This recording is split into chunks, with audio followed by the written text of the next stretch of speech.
And we should be live. Welcome back, everybody, to another live stream repair. We've got a big fat stack to try to get through before the wife and kid come back home from their mall trip.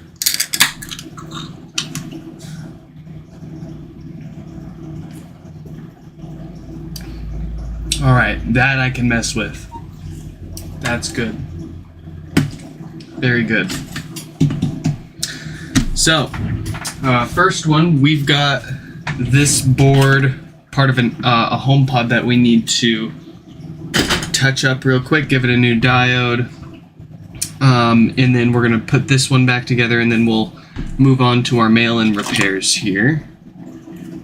So we're just going to jump right on into it, get up close, and everything on this board works fine, but we do have a diode here with a date code of 1748K, which, as we've all seen plenty of times, fail quite often. So let's get that replaced with a new diode that's not going to prematurely fail on us, and then we'll put this pod back together.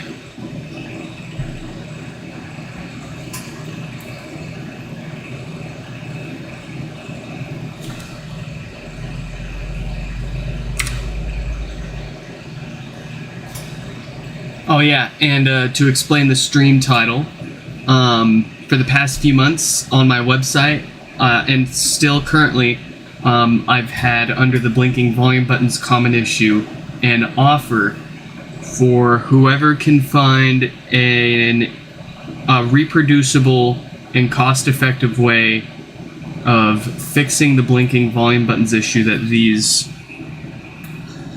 quite often end up with.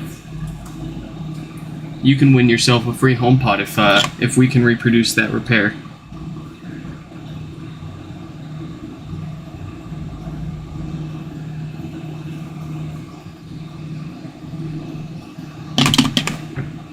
We've had a few people with a few ideas. We've had a few people try a few things themselves, but still no actual successes or anything that's actually worked yet. We've tried OTA files, we've tried the files from the HomePod Mini, we've tried, well, I don't know what else other people have tried. I've tried dumping the firmware. I'm not very good at this kind of stuff.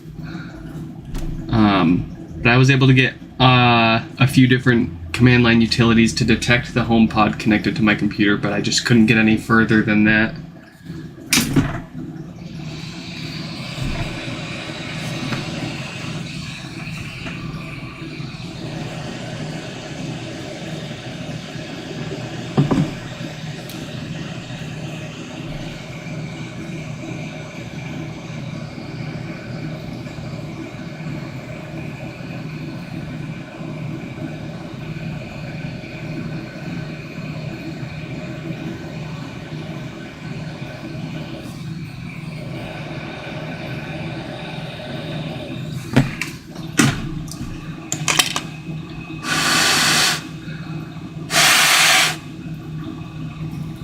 That'll do it.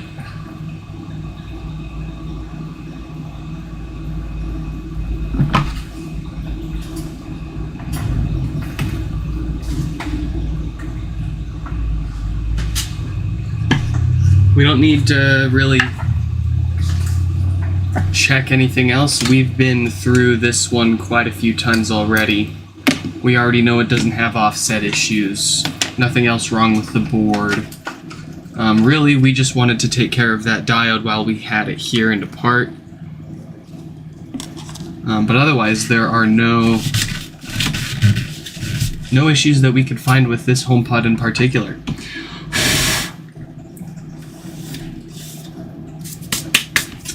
Just a sketchy looking diode, but that's it.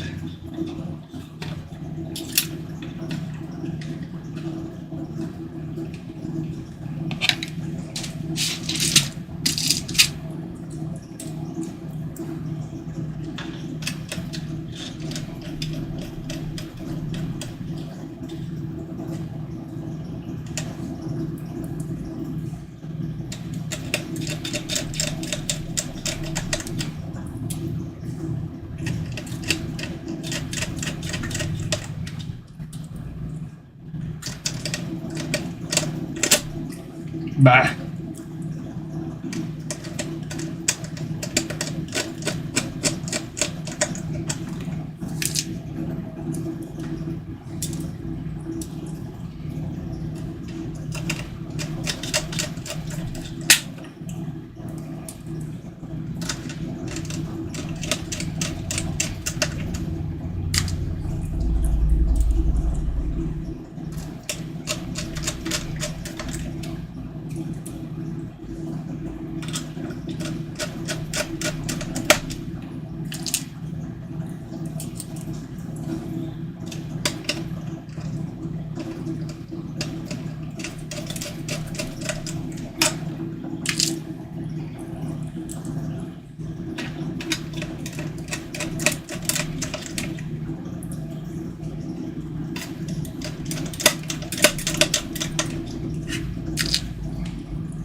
Alright, let's boot it up, see what it's got.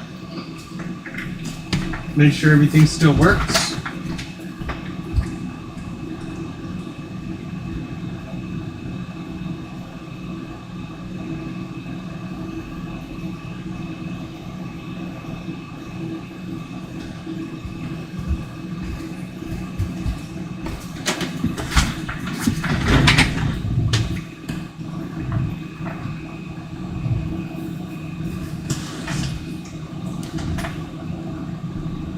I'm having trouble connecting to the internet. I'm having trouble connecting. I'm having trouble. Alright, everything checks out. So, let's grab the next repair. This one's going to be a Gary from Connecticut. Let's pull up their emails, see what's going on, and yeah, let's see. Ah, yes. Here we have them.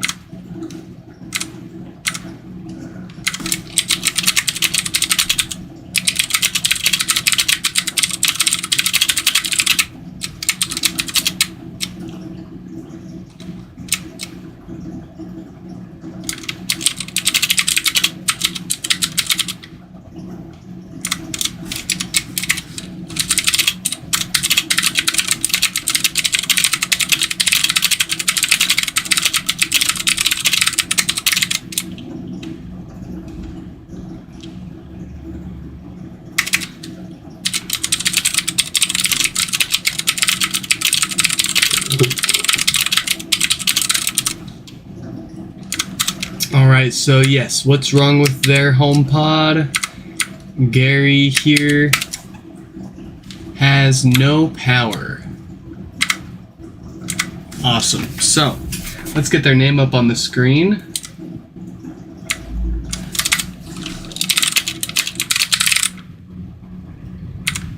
Nice. Let's get their box opened up.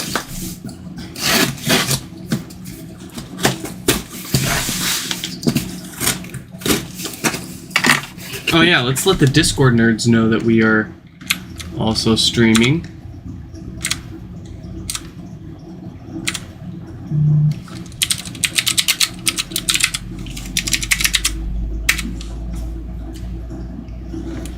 There we go.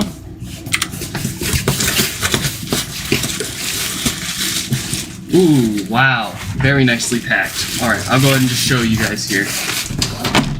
This is how you do it.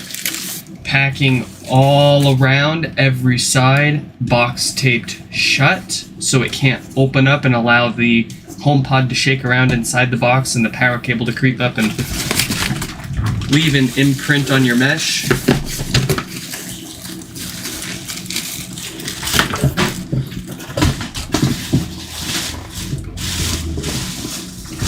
Very nicely done.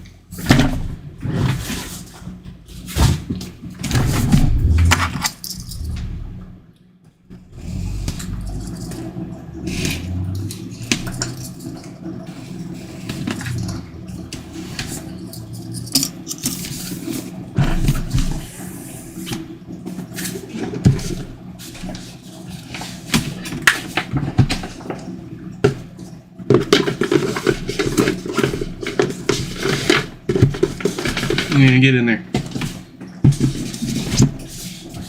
Here's the pod.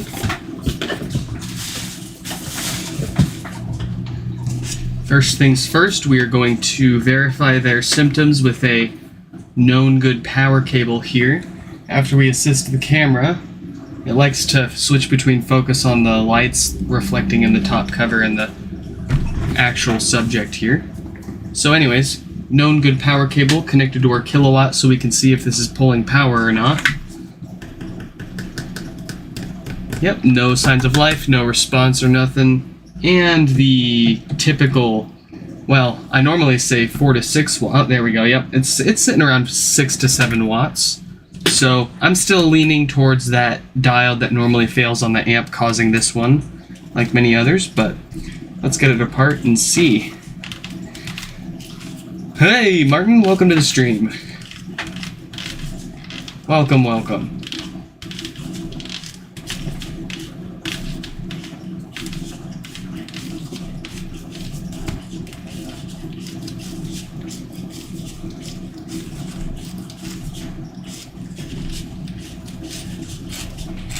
Alright, get that top cover off.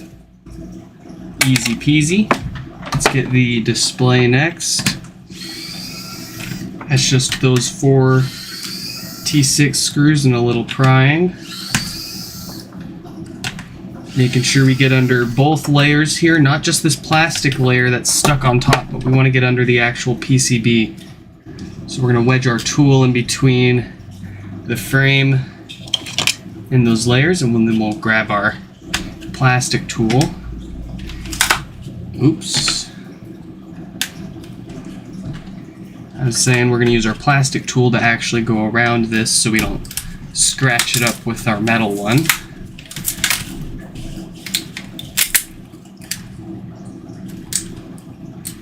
Very nice.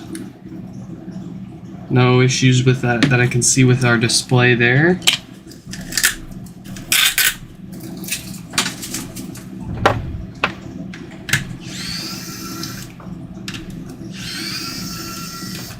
Let's get this mid-frame out now. Underneath this we've got our main logic board. That's where the Wi-Fi is. That's where it's playing that. That's where it's actually generating that digital audio signal before it gets sent down into the HomePod to the amplifier to be converted from digital to analog and then, of course, amplified. So we got those out of the way. We're gonna drip some rubbing alcohol inside here so that when we go to pry this basket up in a few minutes, the glue that's holding it down won't put up so much of a fight.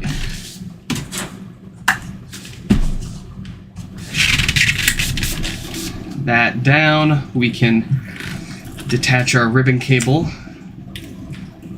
from our top basket. Let's get those screws over here uncovered.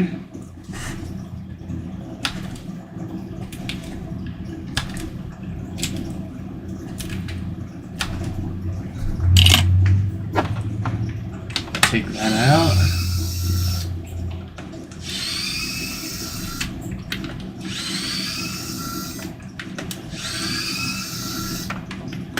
And by the time we get all these screws out, the rubbing alcohol should have settled into that adhesive enough for when we go to pry this basket off to be a little easier.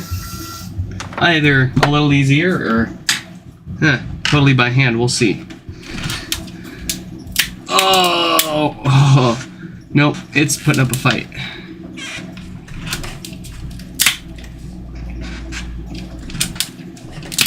Oh, not too bad of a fight though.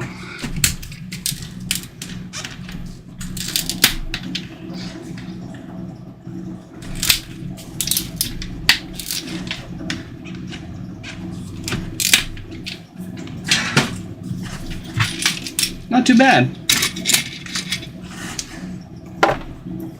Let's get that subwoofer out now.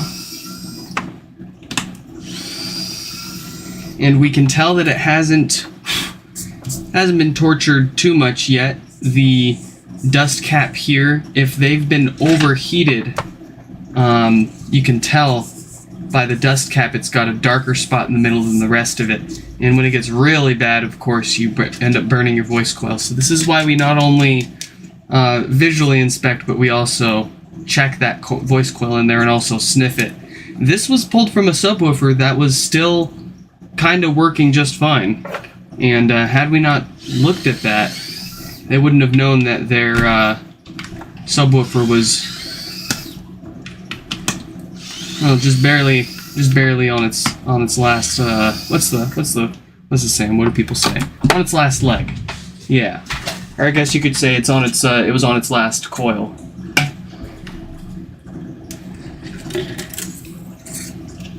But this one,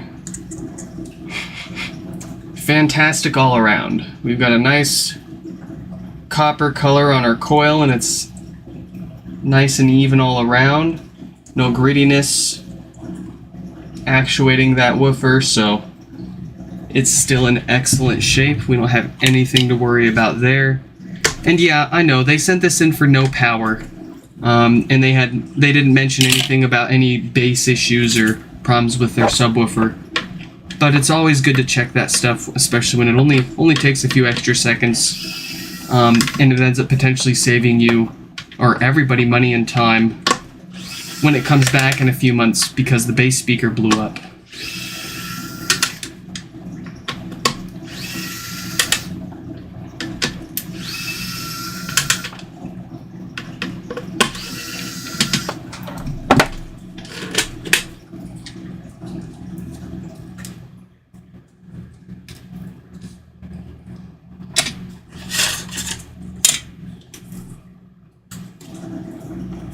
Okay, and then let's get our power supply out of here.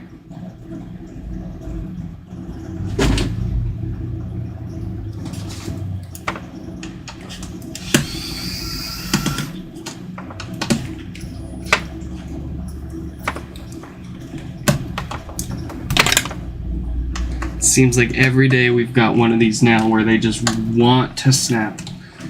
These stupid power supply screws.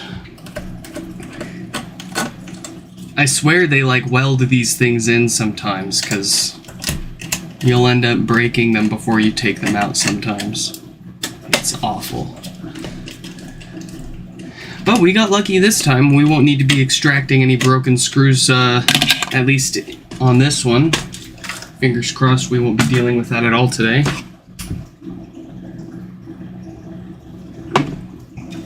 That brings us to the main event, our amplifier. Let's get this taken out.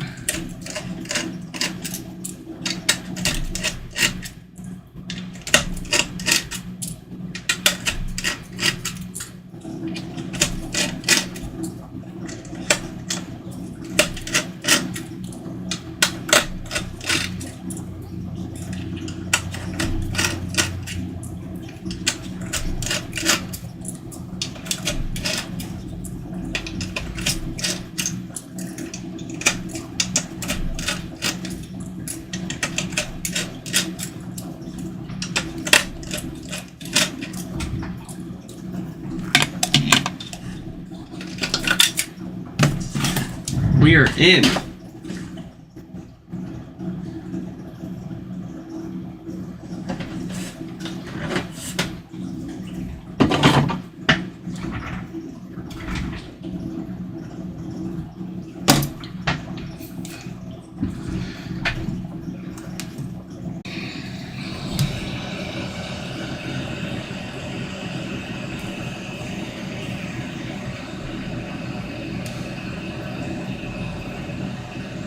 Sorry about that. I think I might have accidentally hit the stop stream button. Strange. Well, anyways, I don't know how much of that was cut out, but we checked all over the board. We didn't see anything wrong other than our usual suspect here with our Schottky diode having a short. So we're going to get this replaced with another one.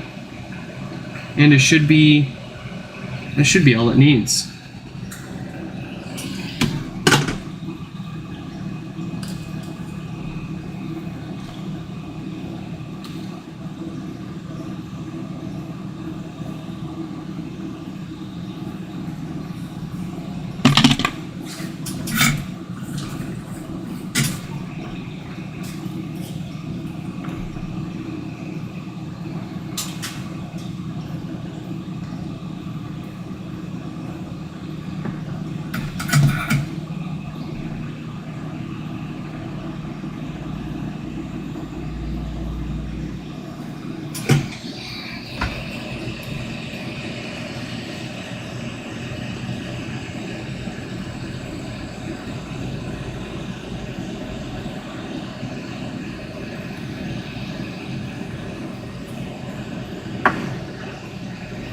Oh, my apologies. The diode of that old date, the date code of that old diode was 1748K. So you can add that to the list of 1748Ks that have failed on us.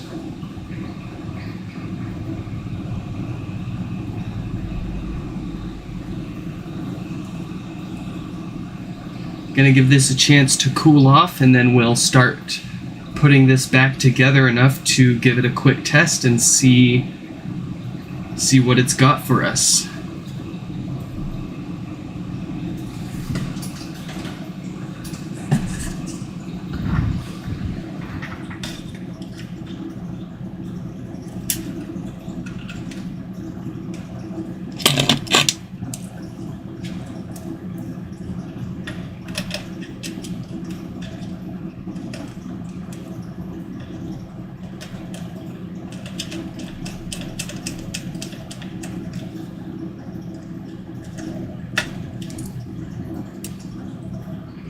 Oh, the gurgling sounds? That is the sound of the red spinny light.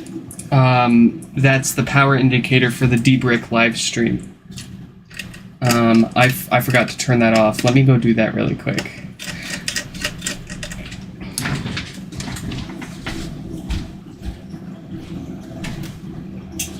There we go.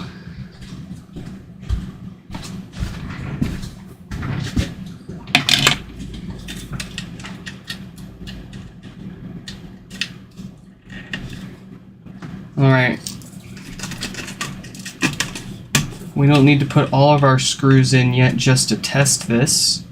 We just want to see if it's all working again and if there's anything else that we need to take care of before we button this back up. So let's get our test woofer here on the bench connected. That is connected to our multimeter on the screen on the bottom left, so we'll be able to see not only if this thing just powers on, but how much DC offset this amplifier also has. All Class D audio amplifiers are going to have some amount of DC offset. It's inevitable and impossible to completely get rid of all of it and keep it that way forever. That said, the tolerance for these amps in particular is upwards of 200 millivolts at the speaker or around 18 millivolts before the amp. So We have our target set quite a bit lower. If we see more than 50 millivolts of offset, then we go ahead and replace those filters that are allowing that excess DC voltage through the amp. If we've got less than 50 millivolts and it's holding hey, we've got power, and it's holding relatively steady less than 50 millivolts, then this one is good to go and we'll put it back together.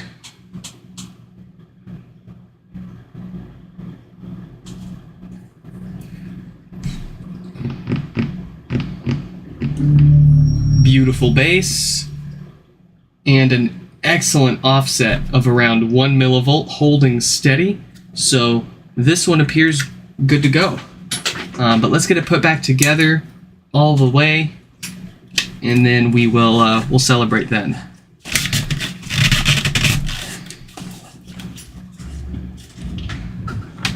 Alright, so let's tighten up that power supply and then put the rest of the screws in for our amp.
Alright, we've got our amp and our power supply in. Let's work on the upper half.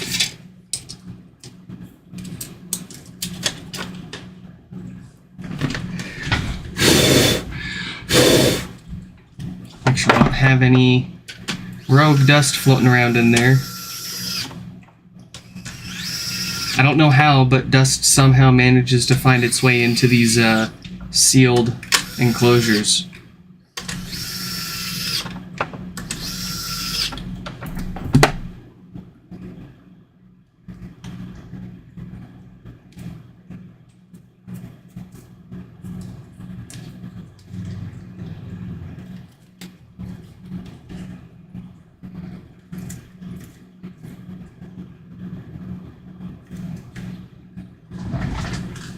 Subwoofer.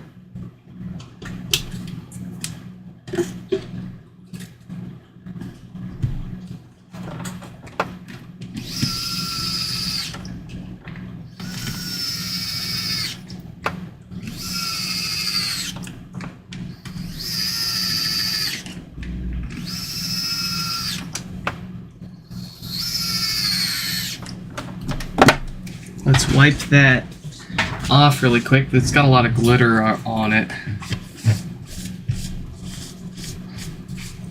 We don't want that getting blown up into the logic board that sits right above it and potentially causing any issues.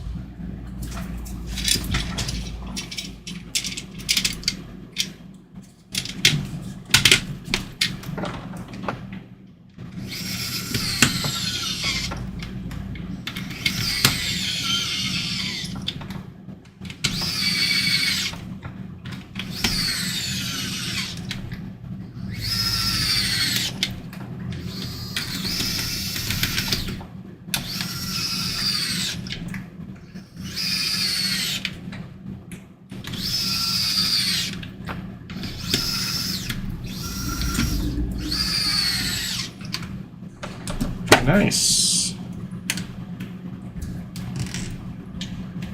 reattach our logic board.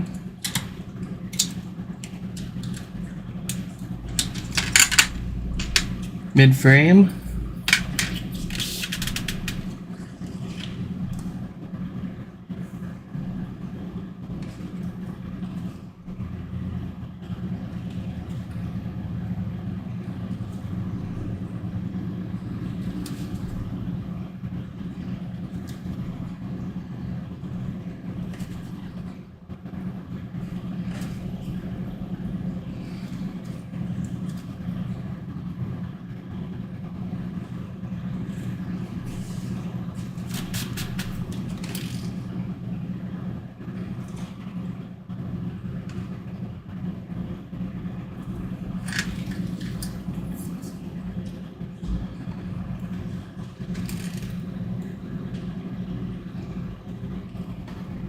There are some screw holes underneath the power supply part. Yes, you're correct. So that's, I put 3 screws into the amplifier when we're doing testing before I set the power supply down. And 2 of those 3 screws are the ones covered by the power supply, and the only 2 that are covered by the power supply. So as you guessed, as you may have guessed by now, that is the most efficient way that we've found to do the repairs and testing while putting it back together. So that way, if you do need to take it back apart, you just pull the power supply out, take the 3 screws for the amp, and you're good. If you're good to go, everything checks out and you can finish putting it back together, well then, you don't need to take the power supply back out still to get the rest of the screws for the amp. Because, like you said, only 2 of those screws are covered by that power supply. Yep. My mini wear is never strong enough to screw the basket screws all the way in. Mine quite often isn't either unless I leave it plugged in. If I've got it plugged in on a full battery and I leave it plugged in all the time, 99% of the screws it does not have a problem with. But having it plugged into USB power, I've got it on a 5-volt 2-amp USB port, seems to give it just enough extra little juice to be enough to tighten or loosen any screw that you want on these. Well, unless you're encountering one that's thread-locked by the devil himself. In which case you're going to most likely end up extracting a broken screw anyways. So.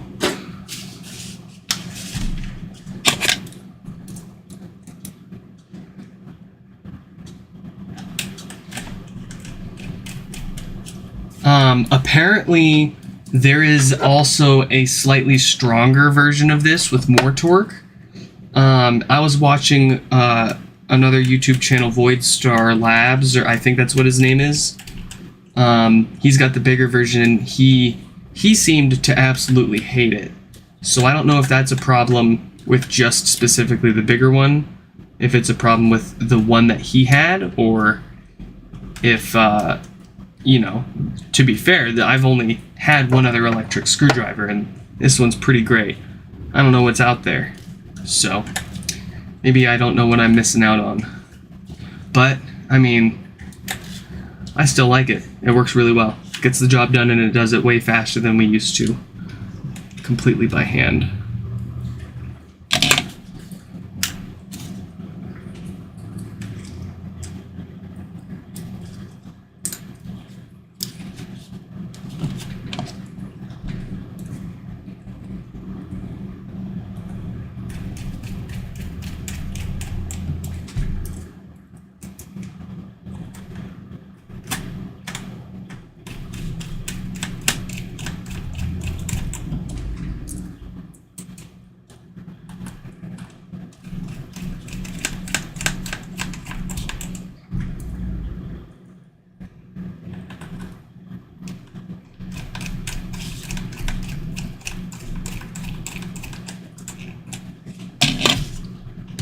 All right.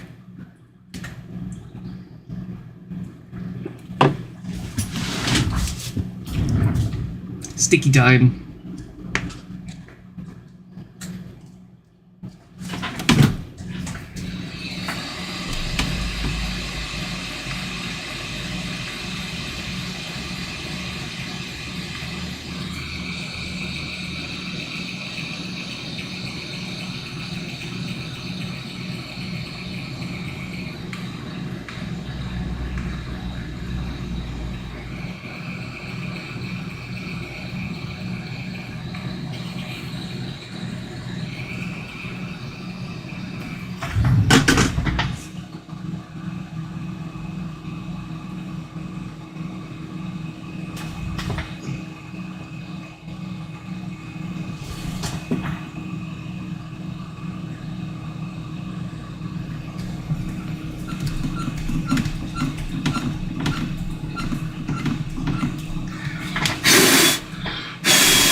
All right.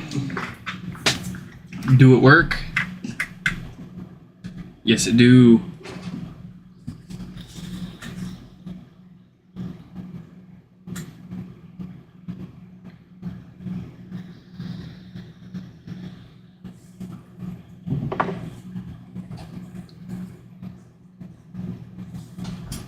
What do we got?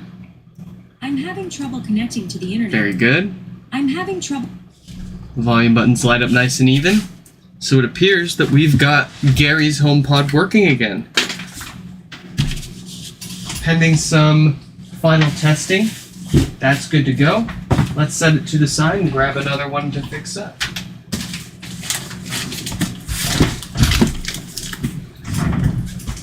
Okay, who do we have here? We've got Thomas from Wisconsin. What's wrong with their HomePod?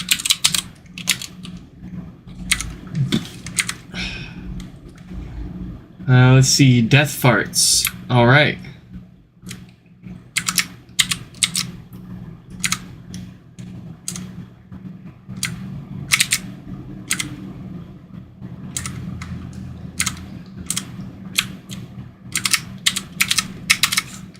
All right, let's get their name up on the screen. We'll open up their box and get started.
Let's check out their symptoms here real quick. With death farts, that's usually bad caps allowing too much DC voltage through the amp and into the speakers, which we would expect to hear a pretty loud pop when this wakes up, and then again when we unplug it from power. Quiet popping is totally fine and normal. Louder popping, especially when you start getting death farts accompanied with that, is a problem. Okay, and yep, that's got a pretty bad pop. I'm gonna go ahead and steal Martin's guess here and say 500 and... I'm gonna guess actually 475 millivolts. I won't take Martin's guess from him, because I'm sure he's probably gonna guess somewhere around 500. But, let's get this taken apart, do a little bit of diagnostics, and then see what we need to fix.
479, you dick.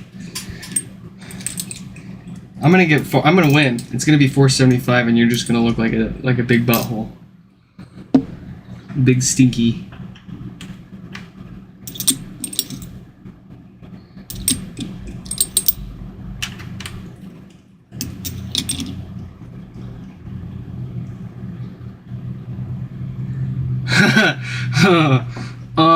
I'm sure you. I don't know if you've seen, but we've definitely cut ourselves a few times. Actually, you can see.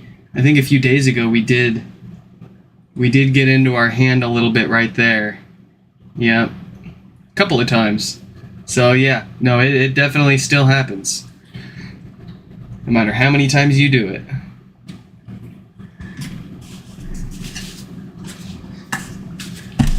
Martin's referring to when you're prying the top plastic off and you're going like this. What happens quite often is that you'll be working through a tough spot and putting a lot of force into it, and you'll suddenly slip into an easy spot. So your tool will slip right out and slam right into your hand, right into your web there. Fun times.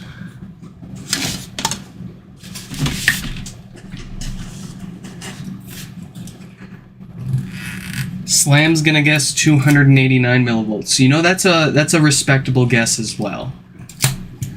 You know, just because it's got death farts doesn't mean it's going to cold boot with a shit ton of DC offset. It could start relatively low, like Slam's guess around 200 millivolts, and then over the course of the next few minutes as it warms up, grow to that multi-volt threshold where it triggers those death farts. Not a bad guess. Also, welcome to the stream. Glad you could make it. It's not often it's not often I see you pop into the stream when we're not like gonna be done streaming like 20-30 minutes beforehand. We've got quite a few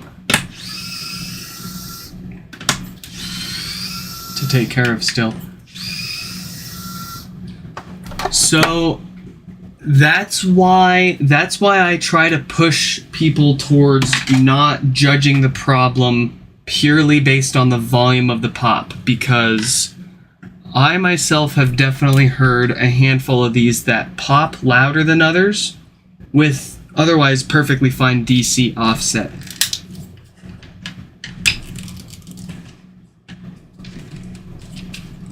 Likewise, we've been thrown off a few times with ones that popped really loud, but when we hooked up to them on the cold start, they only had 200 or 300 millivolts, which is still, don't get me wrong, definitely bad and enough to cause damage, but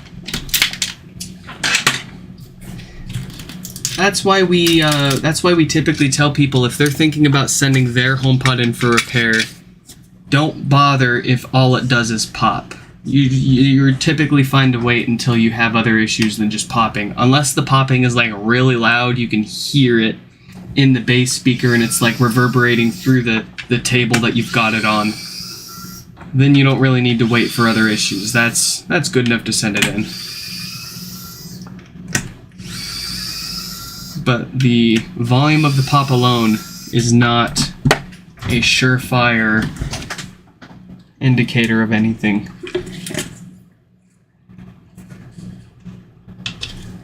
How's our bass speaker looking? Especially after dealing with all that DC. It looks great. Smells fine, looks good, feels fine. No issues with that.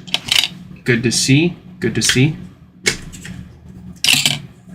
Ooh, we've got a blown resistor near the subwoofer connector. I can already see it. So our offset is going to be pretty gnarly.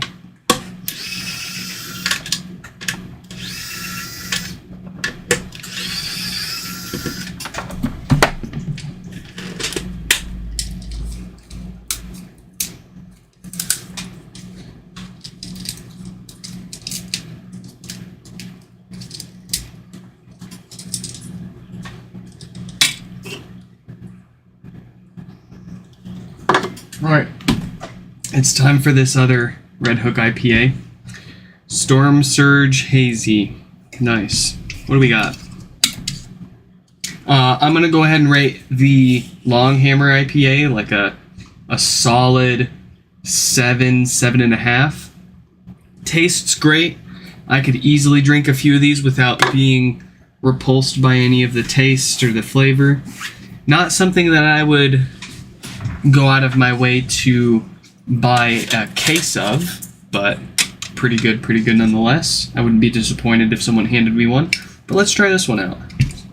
This is the Red Hook Storm Surge Hazy IPA. Yesterday we tried the Hazy Big Ballard Imperial IPA. I really did not like that.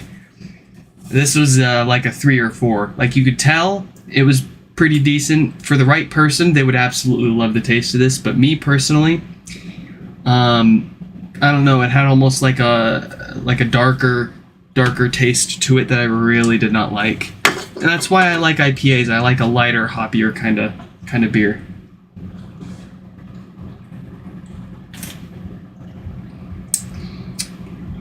Oh, okay. Interesting. So, a little sweeter than the Long Hammer, less hoppy. I'm gonna rate this higher than the Big Ballard, lesser than the Long Hammer. I really like this. This is just straight up hoppy, no bullshit IPA. This has a little bit of taste to it. It's like they kind of tried to, I don't know. I'm not a beer snob, so I won't try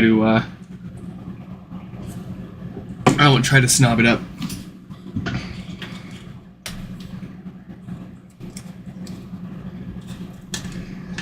Oh yeah, okay. So we are in this deep enough now to hook up our multimeter via our test subwoofer here on the bench. Let's plug that into their amplifier. Let's give this some brains to boot up, and then we'll check out how much DC offset this thing actually has.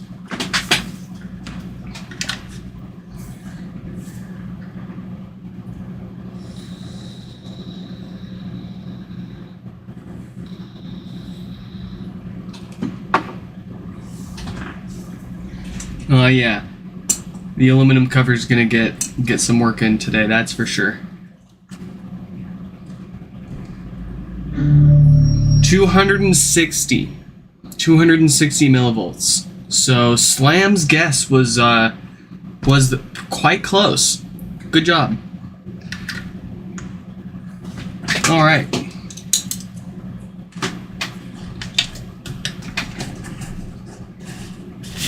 Let's get that amp out of here so we can get that offset under control. We don't want to see more than 50 millivolts on that meter there, and with that much, yeah, we've definitely got bad filters that are causing their issues. Wow, these power supply screws. I have a feeling we're going to be extracting a stripped or broken one here today at some point.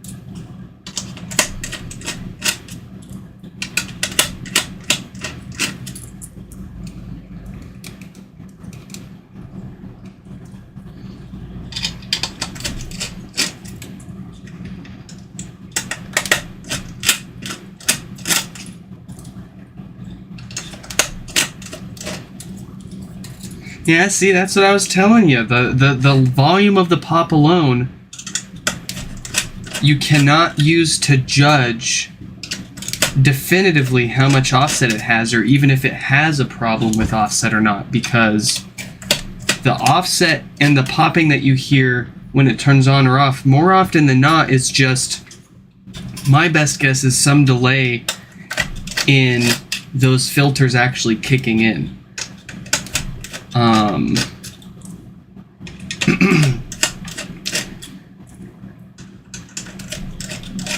of course, you know, the worse they are, the slower they're going to be. So I figure the worse they are, the louder pop you'll still end up with more often than not.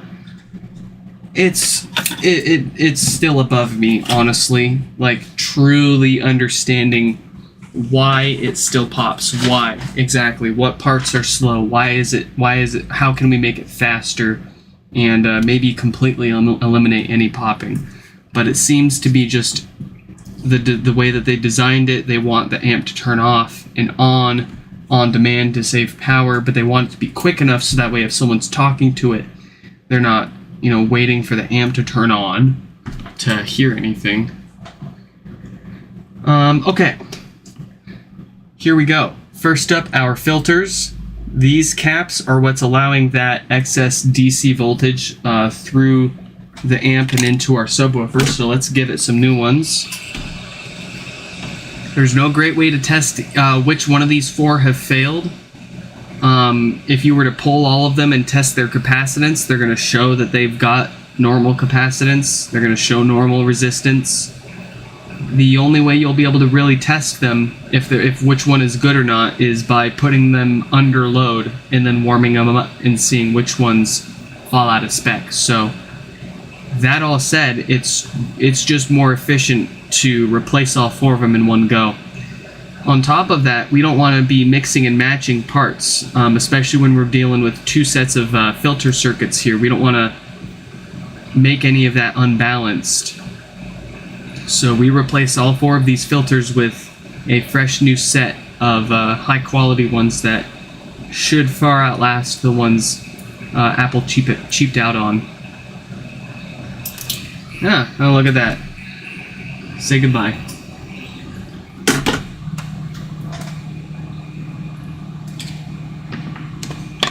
Did we lose anything? No. Nice.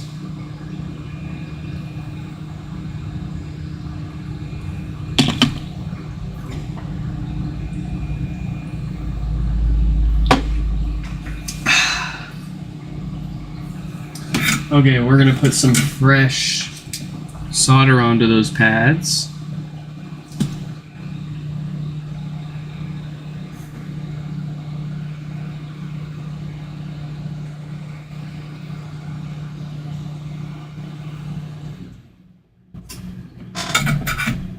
A little more flux. This no clean stuff is really nice because we can be as messy as we want, not worry about it causing problems over time.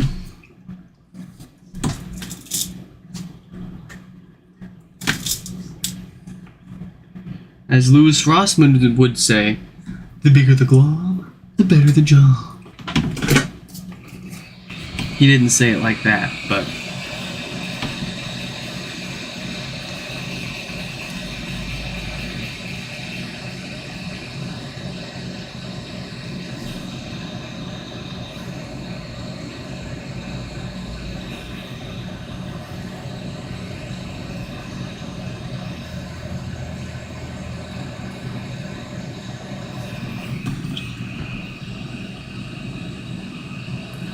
a little more flux to make sure everything is nice and flowed in.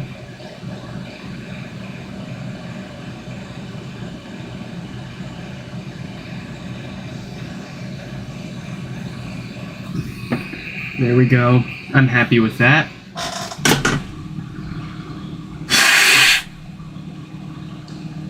Nothing touching anything that shouldn't be touching.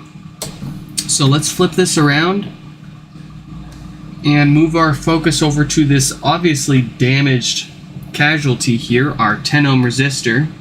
We've got a stock of these already on hand because on occasion when you've got too much DC offset to the point where it's death farting on you, our resistor here is a casualty because it's one of the last components in line before it gets to our subwoofer here, and I couldn't tell you what the job of this resistor is, other than blowing up. So let's protect that plastic part right by it with our handy dandy aluminum backplate from the iPad mini that we cut up and bent into shape. Very nice. Get a little bit of flux on there. And here we go.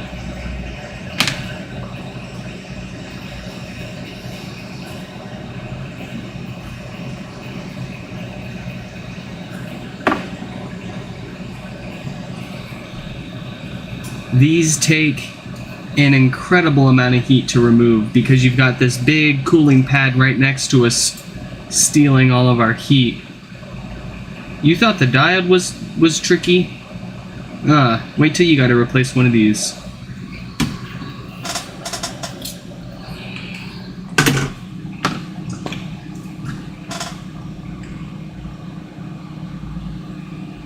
There's a fresh new one. Let's get a little bit of solder on those pads and put it down.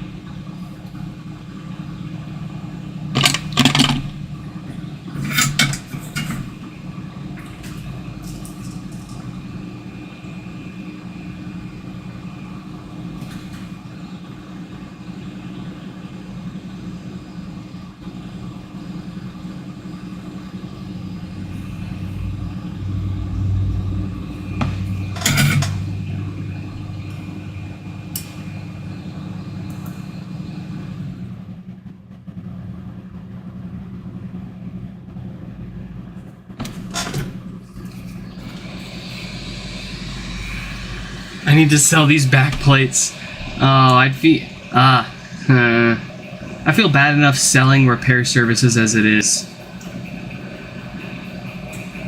I'm a big hippie in that regard. Money. Yeah. I only charge money for this stuff because it takes so much of my time, and I gotta make it worth it for between me and the wife and now the kid. And you know, you gotta make money to make a living, you know? I'll leave it at that because I don't want to get too crazy on you guys. So our last piece that we're going to touch on here works just fine, and it actually has a date code of 1742K. So we have no reason to replace this other than warm and fuzzies. So let's give it a new one, and then we will start throwing this back together and give it a test.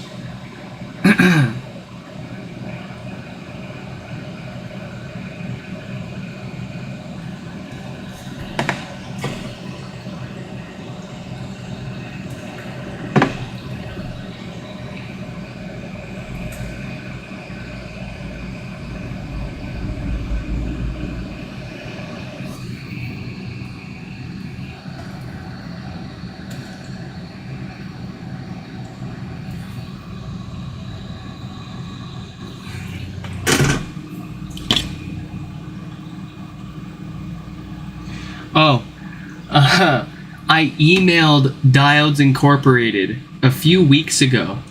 Those are the guys that manufacture these diodes that love to fail with if they there was a bad batch of them that fails and causes the no power issue most people send these in for. Not all of them are failing, only ones with specific date codes. So I reached out to Diodes Incorporated and I was like, hey, I've got a bunch of stuff out there. I was just completely playing stupid. I didn't tell them what device it was. I just said, hey, so we've got a bunch of these diodes in deployment. And for whatever reason, 1746K and 1748K keep failing. You guys got any ideas as to why? Or like, did you have a recall, a known bad batch of them? Complete silent. They have not gotten back to me at all. There could be a million reasons why they never replied, but doesn't change the fact they didn't.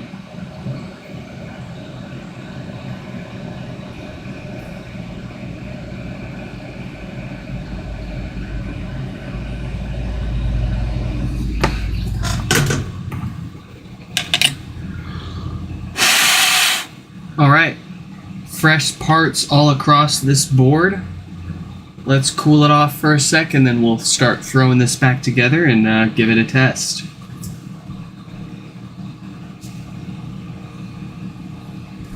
But yeah, complete silence from Diodes Incorporated since I sent that email to them a few weeks ago.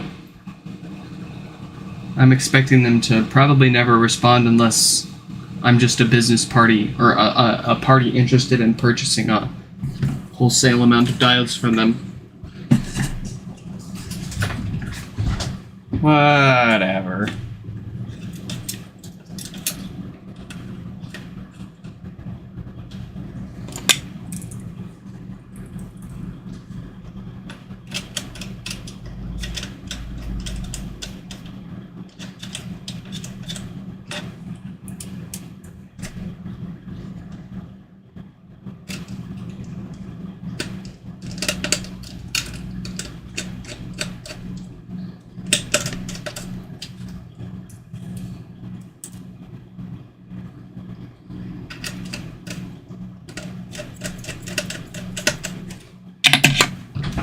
Well, the punch in the gut is still the fact that at the end of the day, for somebody for a device that somebody paid $350 for at launch, MSRP, they still, after just a matter of a few years, end up having to pay another $60 to $90 for the repair, plus the $30 to $40 to ship it to me because they didn't use pirateship.com to get 50% off their shipping, and then the extra $20 that I charged to ship it back. So they're ending up paying upwards of $120, $140 to repair a speaker that they already paid $350 for just a few years ago.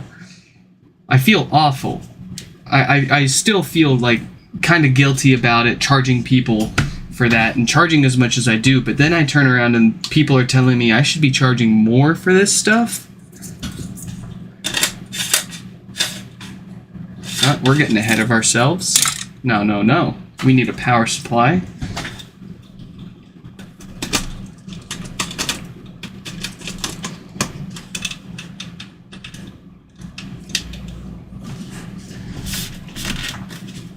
Alright, let's get our test woofer reconnected. Make sure that's still reading. Yes, it is. Logic board and some power.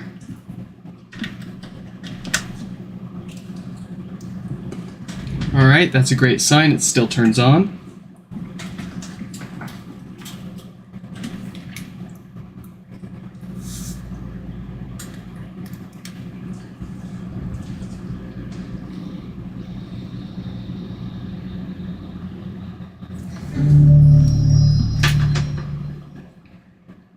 Look at that offset.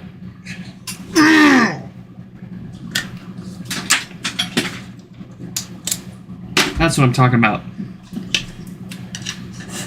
Okay, give me like 2 minutes. I'll be right back.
We are back.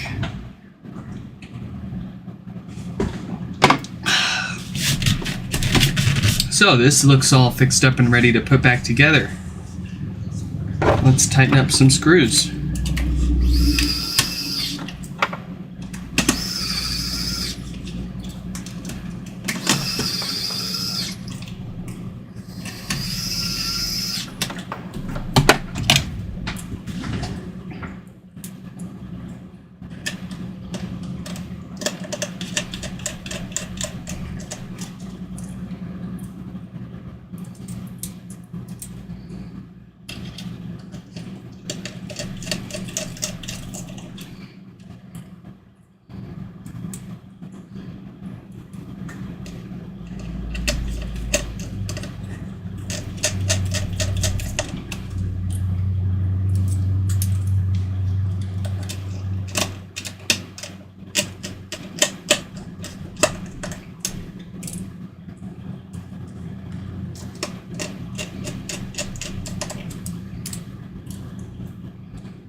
Oh yeah, you've got FlexGate, you've got the butterfly keyboards, you've got the was it just the 17-inch MacBook Pros with their graphics cards failing, or was it every model of those generation? But you had those graphics card recalls. Like, I can't, like, especially when you're producing so many products for so many people. I'm not gonna say like, oh, they should have, like, these problems should never have existed, because mistakes are gonna happen. Even if you're a multi-billion, multi-trillion, whatever, it doesn't matter. I don't give a fuck how much money you make, how much you're worth, how much you perfect your process. From small software startup to Big Apple, you're gonna make mistakes. What matters is what you do with those mistakes. You gotta take responsibility. You gotta do the right thing. And unfortunately with companies like Apple, there's just too many people that just really don't care and can afford to not care for them to just keep doing this. And then there's not enough people that care otherwise to make them do something about it or hold them accountable. Anybody that does can't afford to do it.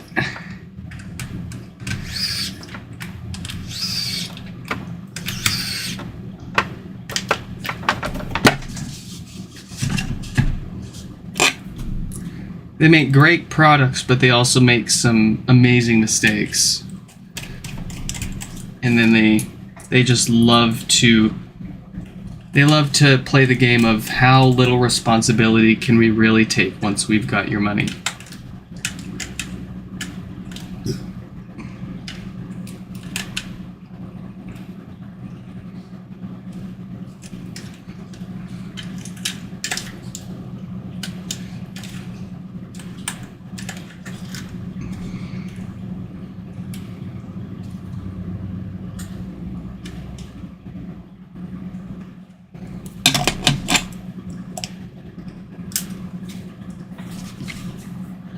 Lack of NVIDIA support, I don't know, I feel like that might have to do partially, honestly, with NVIDIA as well. But I'm not spectacularly familiar with that issue in particular. Oh, and Batterygate, I totally forgot about that one. Somebody on Reddit, on the HomePod subreddit, was actually trying to argue that Apple had zero planned obsolescence ever. And I just couldn't get it through this guy's thick skull. Even after he was like, show me one case, one shred of evidence where Apple has implemented planned obsolescence. And I linked them to the well, first of all, I brought up the fact that there is an ongoing class action lawsuit with Apple purposefully bricking HomePods back when OS 14.3 was a thing. And he was like, anybody can open up a law, anybody can sue anybody, it's still an open case. So, and I was like, okay, fine, here's Batterygate. And they were like, that's not planned obsolescence, blah, blah. I don't even remember what they said. It was that stupid. I could not convince them that planned obsolescence was not only a real thing, but that businesses or like companies were actually doing it.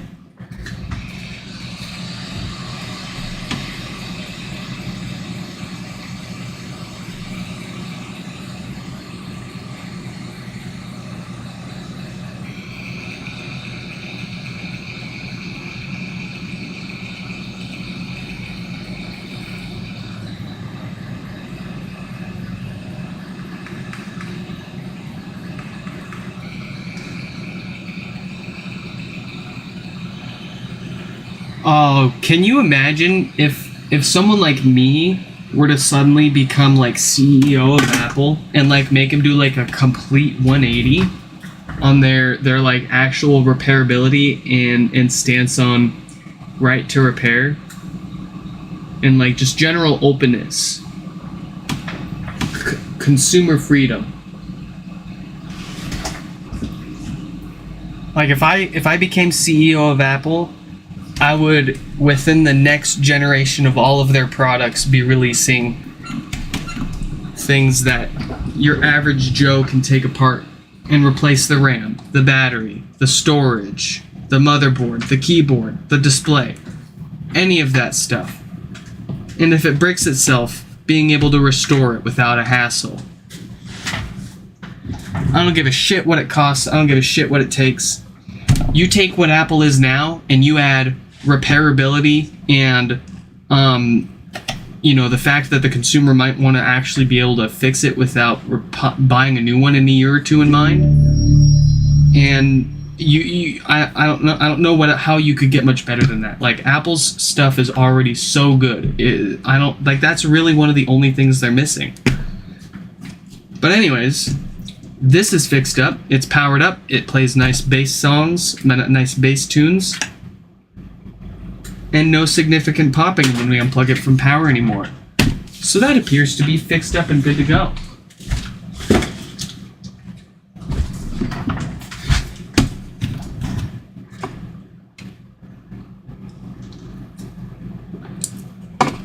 Not only did Apple not tell their customers about the software update that slowed down their phones when the battery capacity degraded to prevent the crashing, but once they were caught, they outright lied to everybody about the reason why they did it.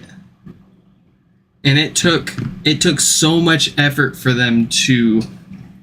They still never completely came clean about it, but they eventually added the setting for users to choose whether they want their phone to just crash when the battery gets too low to sustain the power that they're demanding, or if they want the phone to slow down when the battery's capacity can't support the power draw. Whatever. Let's grab another HomePod.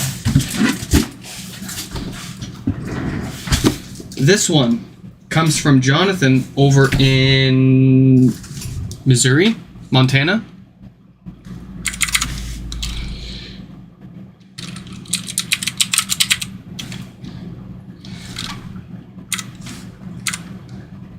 No power. Alright, so we've got a pretty easy one. Let's get their name and issue up on the screen. We'll open up their box and get started.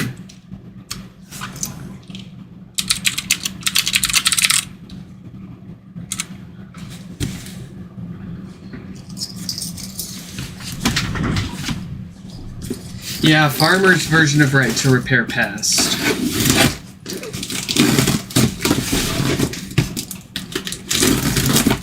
But what about my right to replace the battery in my phone? Or restore the software? Or anything? Wow! Like, don't get me wrong, the farmers, they are important. And that's a step in the right direction for sure.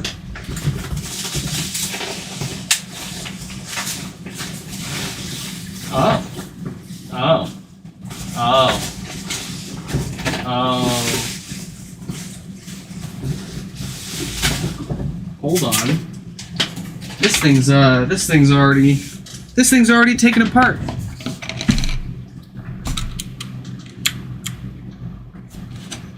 Okay. Do we have a note in here? No? Is this the right guy? Yeah? Huh. Nick, I think you have the most clicks keyboard on the web. Oh, hey, thank you. No, these are actually, this is actually just a standard Cherry MX Blue Switch on an aluminum frame keyboard.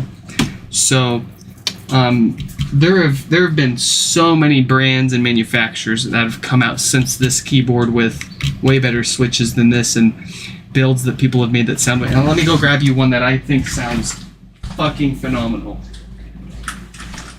This is my favorite sounding keyboard that I've ever had, felt, listened to, whatever. Take a listen to this.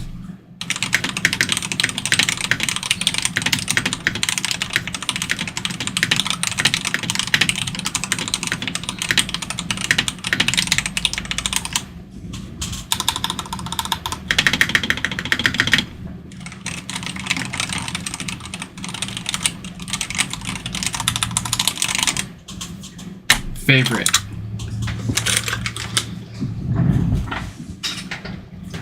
Okay. John didn't mention anything about trying to take this apart first, so I'm not sure what he's done. I'm not sure if he wants us to try to replace this. I'm more than happy to for a little extra, but you know, if it was me personally, I wouldn't. I would rock it. I would rock it halfway broken and be like, yeah, look at that. Still works. Let's, nothing sounds loose, so I'm not too nervous plugging this in and checking its symptoms right off the bat here.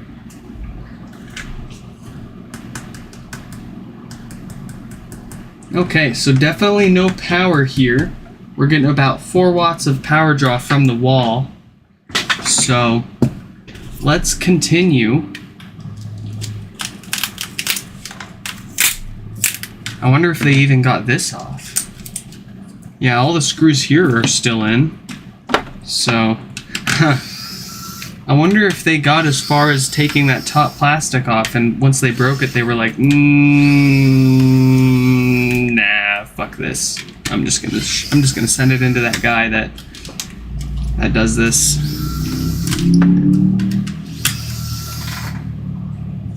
All right. Well, that screw's gone. Get over here.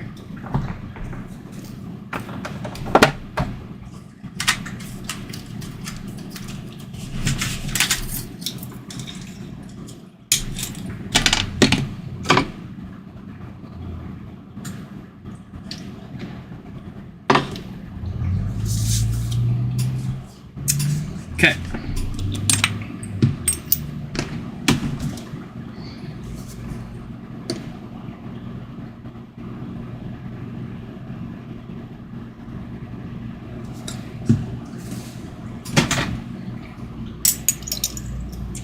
Get some of that secret sauce in there so we can pry this up with ease.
Oh, Martin, I don't know if you're still in the stream here with us, but there was another person in Prague who recently reached out to me to add their info to the website as a repair partner.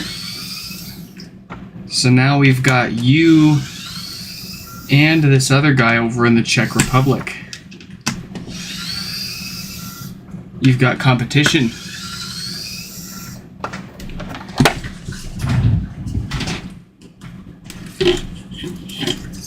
Why don't I have any competition? Why don't Americans, step up. Fix some of this shit for me. I am perfectly fine with competing with other US repair shops to fix these things. As long as people have an option. That's what I care about.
Spokane, don't run away.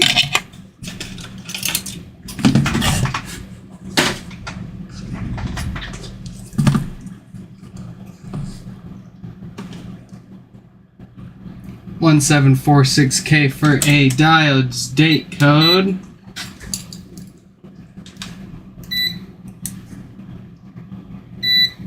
Oh yeah.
All right.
Give me power. Yes.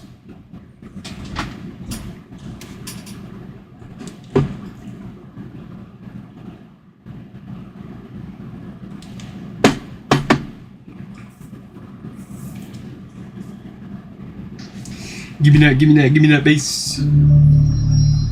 Oh. Okay.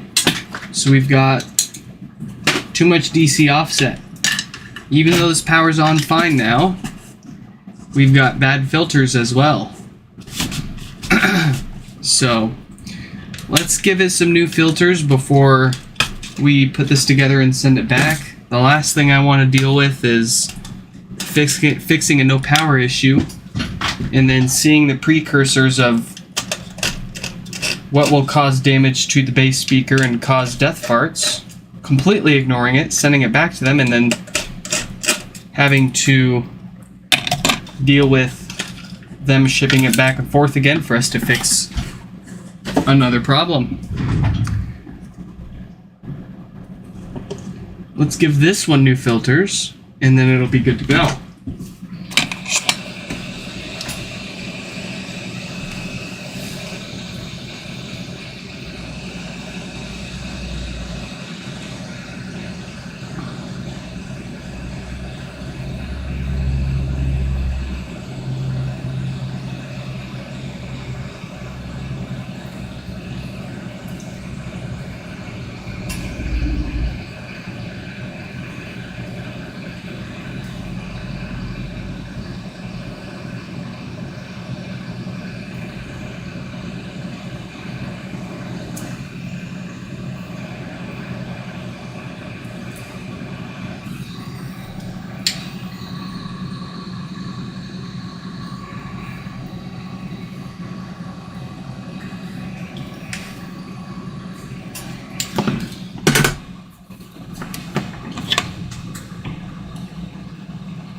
Hello, welcome to the stream.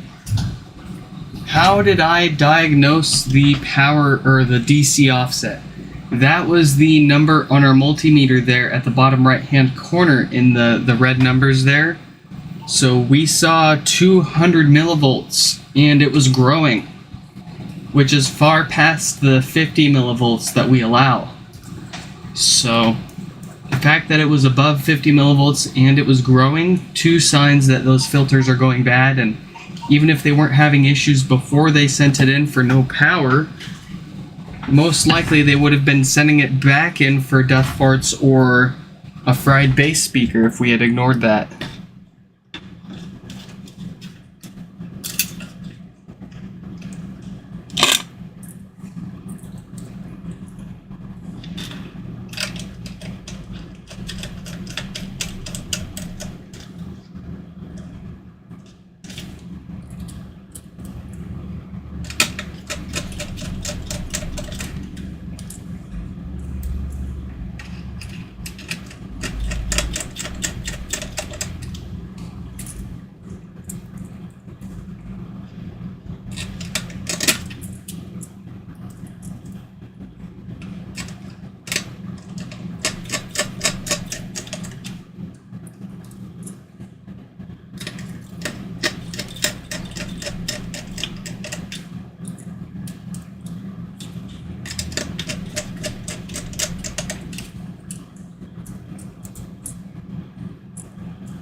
Alright, I'm gonna glue your ass in if you don't stop this nonsense.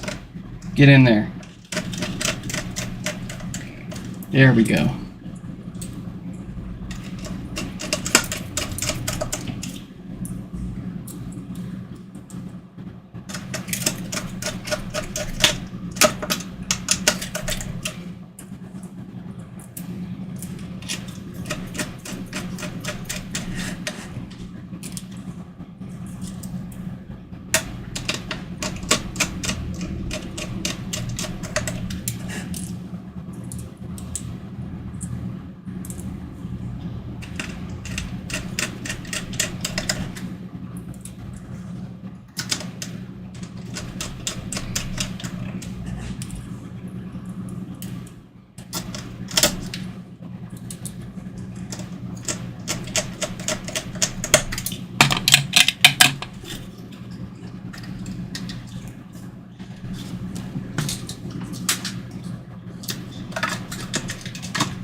You can't tell me what to do.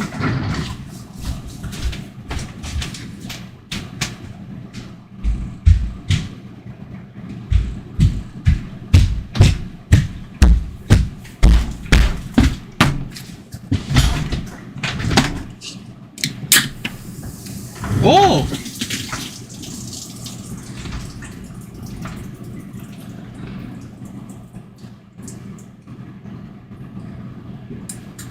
Whoopsie!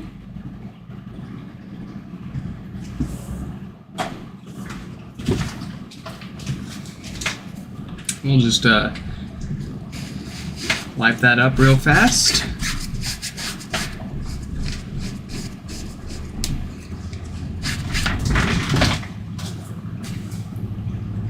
That's what I get for being a jackass.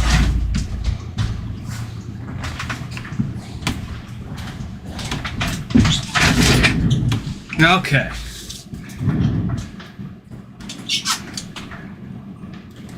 Yeah.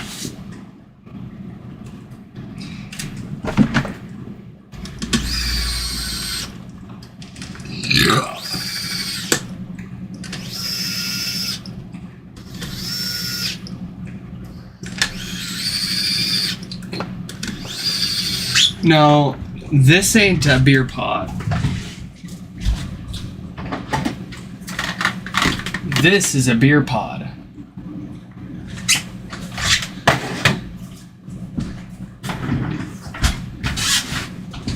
Ever shipped a HomePod back with some beer in it? Oh, bro, I'm sure. I would be surprised if I haven't. At this point. Why has beer gotta be sticky? Ah! No!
moving in stereo. Does your shirt say? Oh yeah, this is the Dare shirt. I can't remember where I got this.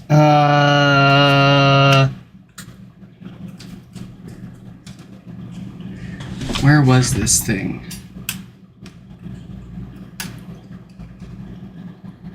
I think it was like a Nordstrom Rack or something. I don't know. I saw it and I was like, hey, I do drugs. That'll be fun to wear.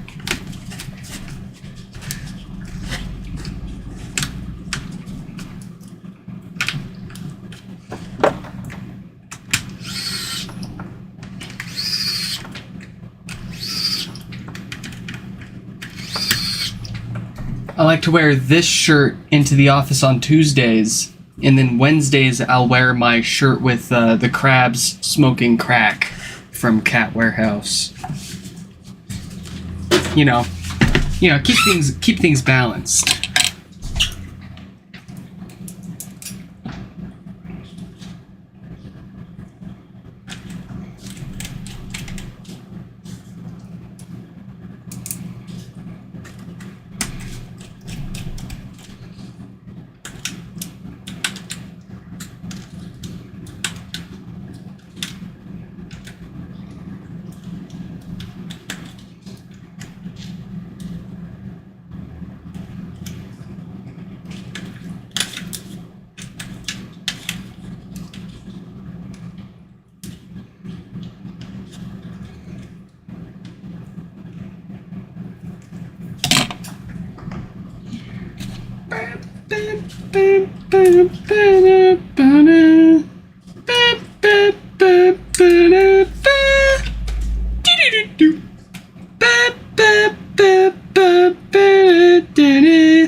Oh shit.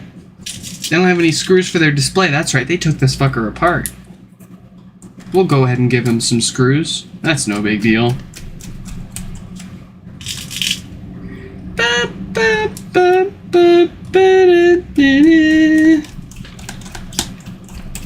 You know what I'm gonna go do after this repair? I'm gonna go listen to the Cars.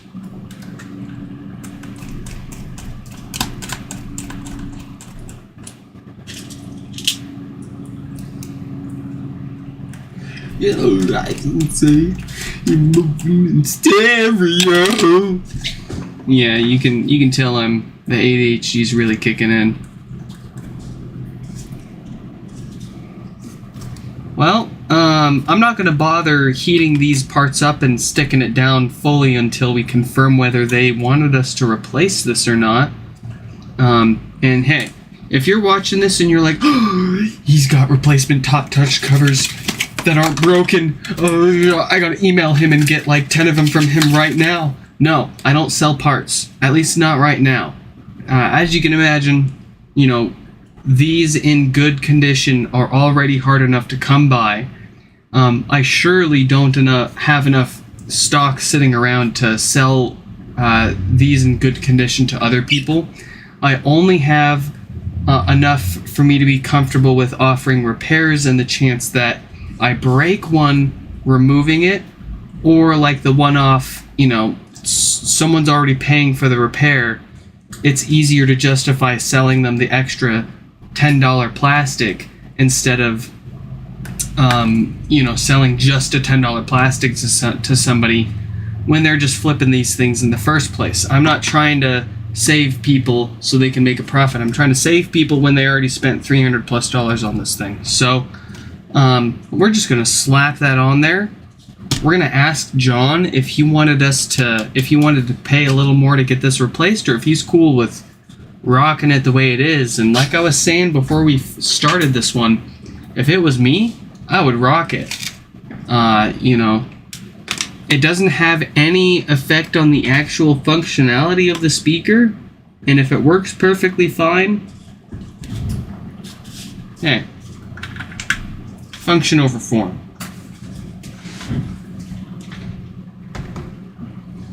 Yeah.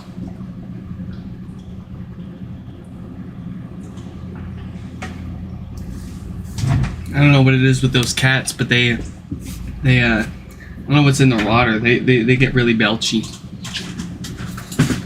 Oh, hey John, welcome to the stream. Glad you could make it. So you want to replace the top cover. That's okay. I've got a few. It'll just be $10 extra. If you want to replace that. So we'll go ahead and grab another one here.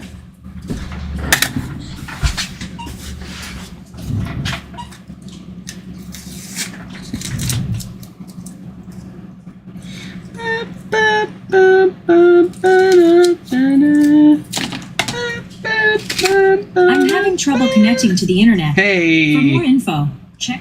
I'm having trouble connecting to the... Don't spoil it.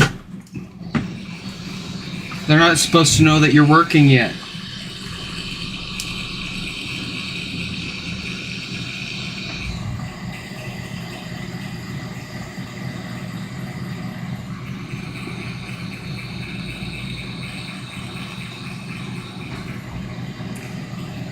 You may be wondering, well, I'm having trouble connecting to the internet. Shut up. You may be wondering, well, if he does not sell these replacement covers, but he's more than happy to charge people extra to replace it if they send it in for other repairs, what's the deal? Another reason why I don't sell these unless you send it in for repair is because I'm having trouble. I use the broken ones, believe it or not. Usually I'll use them to test different colors for dye, or I'll just use it like on my regular HomePods, like one in my living room or hallway or whatever. I'll just use it. I mean, yeah, the volume buttons are still there. Like, and for the HomePods that I have in my house that are higher than I can even see the top for, because my house is laid out really weird. So I've got like this, let's say I've got a living room here, and then I've got the kitchen over here, and then you can just walk straight from the living room over to the kitchen. But there's this like divider wall that separates the two rooms, but the wall only goes up halfway. It doesn't go all the way to the ceiling.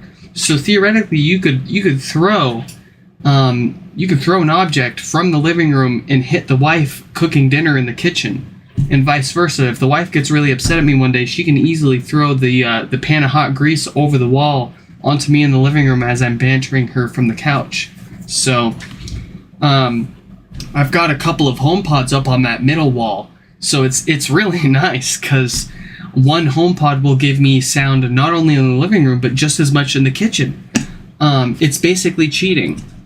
But that said, the wall is so high up, I can't see, let alone touch the top of the HomePods when they're on the top of that wall. So broken top touch covers, if I even want to bother with having one on top at all, it doesn't matter because I'm never going to see it. I'm never going to touch it. No one else is going to see it.